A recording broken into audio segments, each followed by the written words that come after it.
Hi, I'm Mara. Before we dive in, don't forget to like and subscribe for more stories from my life. Now let's get into it. It's one of those mornings where an extra cup of coffee is non-negotiable. The sunlight barely filters through the closed blinds, as if trying not to disturb the fragile peace in our home. Here, in the quiet corner of the kitchen, I find a moment of solace with my medication lined up next to my mug, each pill a small promise of normalcy in my otherwise chaotic health journey. Ethan, have you seen my new prescription bottle? I call out, scanning the countertop. From the hallway, his voice echoes back, a mix of urgency and concern. I haven't touched it, Mara. Maybe check in the bathroom again.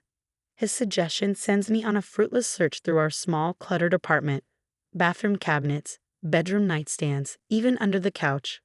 Places that have become all too familiar hiding spots for my essentials, especially when his mother visits. Your mom called last night, didn't she?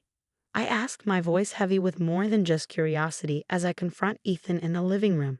He pauses, a frown creasing his usually light features. Yeah, she did, Mara. She's just worried about us, about how much you're relying on those meds. Worried, or does she still think I'm faking it? The bitterness in my voice surprises even me. But it's hard to keep the edge out when Dorothy's disbelief has been a constant shadow over our marriage. Ethan sighs, running a hand over his face. She's from a different time, thinks differently, but she loves us, Mara. Does she love us, or does she love controlling us, Ethan? I press, not willing to back down. Every time she wades into our lives, I feel like I'm the one drowning. He steps closer, his intent to comfort clear. But his next words falter on his lips as if unsure. Mara, she suggested. Suggested what? My heart races, a mix of fear and anger simmering just below the surface. That maybe you try a few weeks without the meds, to prove to her you're really sick. The room spins a bit, and I steady myself against the back of the sofa. And you told her what? That her unlicensed, unmedical opinion is more important than my doctor's. It's not like that, he insists. She thinks it's all in your head, And you didn't defend me? The accusation hangs heavy between us. I did, Mara. I always do. It's just hard, you know.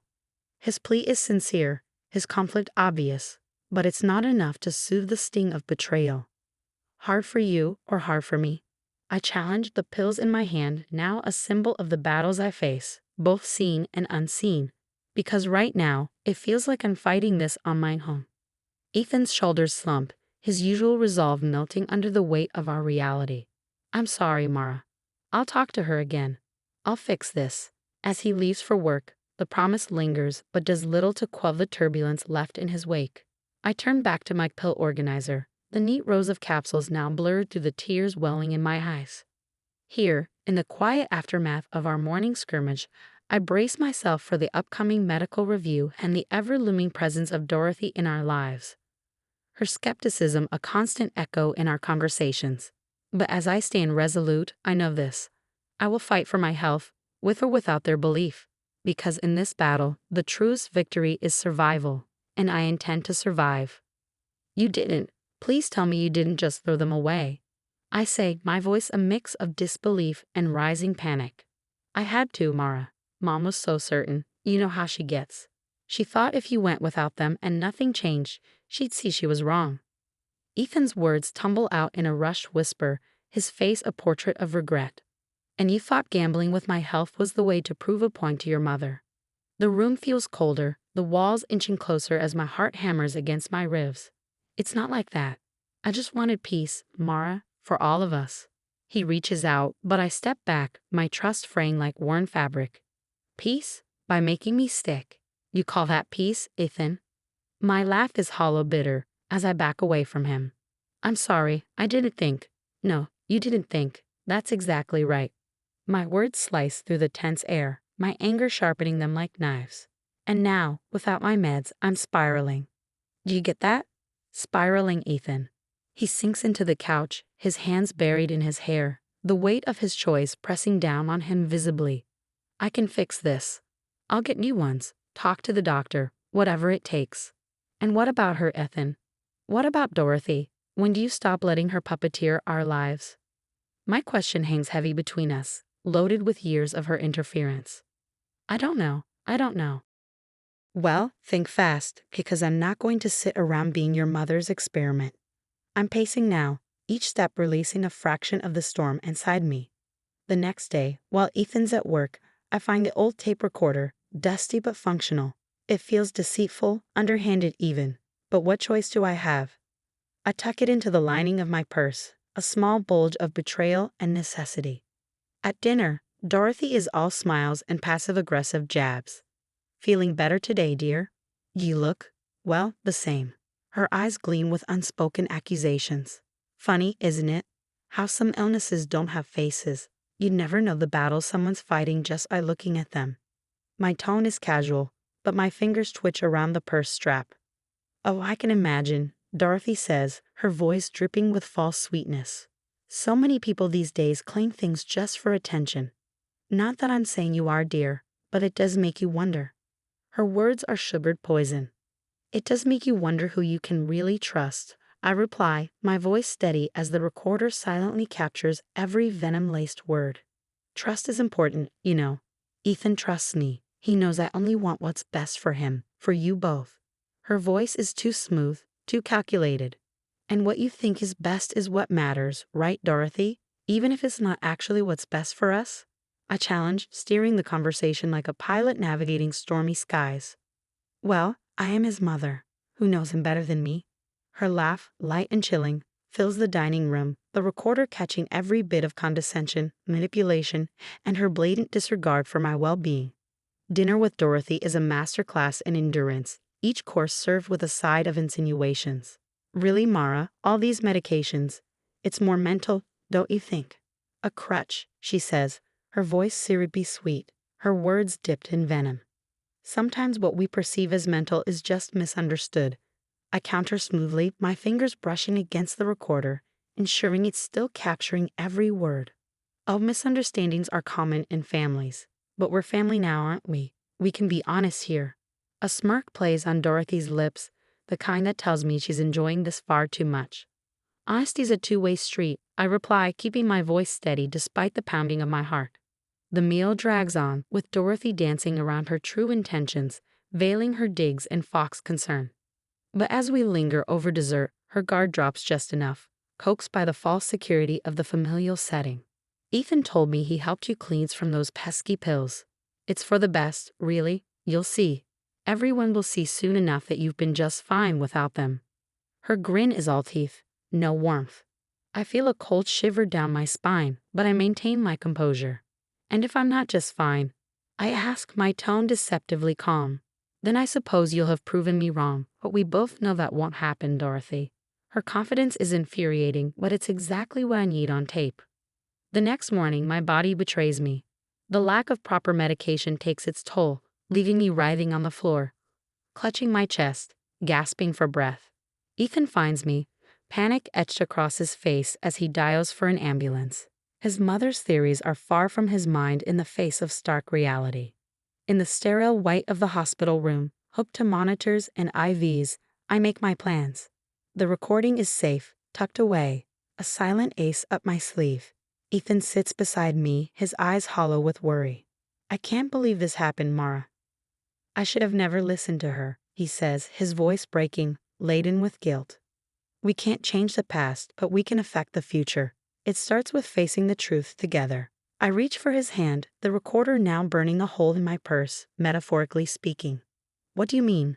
Ethan's brow furrows as his gaze meets mine. I recorded everything, Ethan. Every word your mother said about my illness, about the medication. It's time we confronted her with proof. My voice is firm, resolve steeled by nights of pain and betrayal. You recorded, Mom. His initial shock morphs into understanding, the pieces falling into place. Mara, if this is what it takes, then let's do it. Let's stop this once and for all. With legal counsel briefed and strategies laid out, the confrontation is inevitable. Dorothy arrives punctually, her demeanor composed, until we play the recording. The playback echoes through the room, her own words revealing the true nature of her intentions. This is out of context, she protests, her voice cracking as her carefully constructed facade begins to crumble. She stammered, the facade crumbling as she faced not just me but an irrefutable betrayal of her own making. There's no context that justifies what you've done, Dorothy. I trusted you. We trusted you. And you endangered my life for what? To prove a point.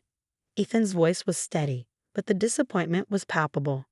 The legal threats were clear. Her actions were not just morally reprehensible, but criminally liable. As Dorothy realized the gravity of the situation, her bluster deflated, replaced by a rare, reluctant silence. Sitting there, in that charged atmosphere of reckoning, the path forward became clearer than it had ever been. This battle, born from whispered conspiracies and cruel intentions, would end with the truth laid bare and justice, though delayed, ready to be served. "This is it, Ethan. Today, we set things right," I said firmly as we sat across from Dorothy in the small, stark conference room of our lawyer's office. The air was tense, charged with the impending confrontation. Dorothy sat rigidly, her usual demeanor of control slipping as she glanced between Ethan and me, a flicker of unease in her eyes. "I don't understand why we're here like this, Ethan, darling. What is this all about?" she asked, her voice trembling slightly. Ethan's response was measured, but I could hear the tremble in his voice. "Mom, it's about what you've done. Mara, play the recording." I nodded, pressing the play button on the recorder. Dorothy's voice filled the room, stark against the backdrop of her current vulnerable state. "I told Ethan to get rid of those pills," her voice echoed, condemning her as the reality of her words settled in. Dorothy's face paled, her eyes darting to Ethan, searching for some sign of support, but there was none. "Ethan, I was just worried. I didn't mean." "You didn't mean what, Mom? To hurt me? To nearly kill my wife?" Ethan's voice rose, a crescendo of pain and betrayal. "How could you? How could you play with Mara's life like that?" Dorothy stammered, her composure cracking. I thought it was for the best. I didn't believe she was really sick. I thought she was lying, taking you away from me. By risking her life?" "No, Mom, that's not concern. That's control, and it's wrong." Ethan's declaration was a barrier she couldn't cross. Miss Patel, our lawyer, interjected, her tone professional but stern. "Mrs. Dorothy, we have enough here for a serious legal case, emotional abuse, endangerment, manipulation. What do you have to say for yourself?" Dorothy's voice was barely a whisper, her usual fire reduced to embers.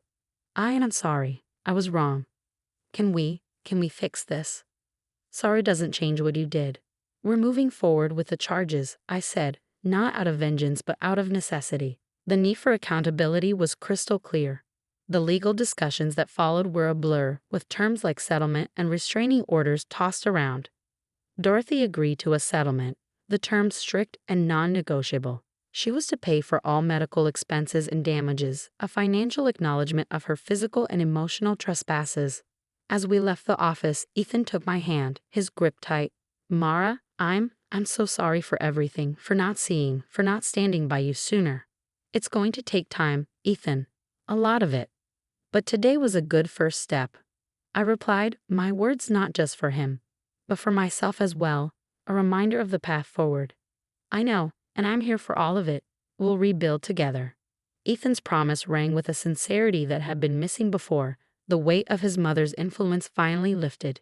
In the days that followed, my health began to stabilize, my body no longer a battleground for familial warfare, but a testament to resilience. I started attending therapy, both individual and couples, with Ethan, each session a brick in the foundation we were rebuilding. Life settled into a new rhythm, one where my voice was heard and my health prioritized. Ethan and I grew closer, the scars of the past slowly healing into lessons for the future. And as I reclaimed my health and our life together, I knew this: I was no longer just a survivor, but a victor. My spirit and body were no longer shackled by deceit, but lifted by truth and justice. The story has reached its conclusion, and Mara's struggle for justice has unfolded. Now, I'd love to hear your thoughts. If you were in Mara's shoes, would you have gone as far as recording a private conversation to expose the truth? Or would you have chosen a different path to prove your point? Your opinions are valuable, and I'm really interested in seeing different perspectives on handling such a delicate situation. Please share your thoughts in the comments below, and if you enjoyed this story, don't forget to like this video and subscribe to the channel for more intriguing tales. Your support helps us continue to bring these stories to life.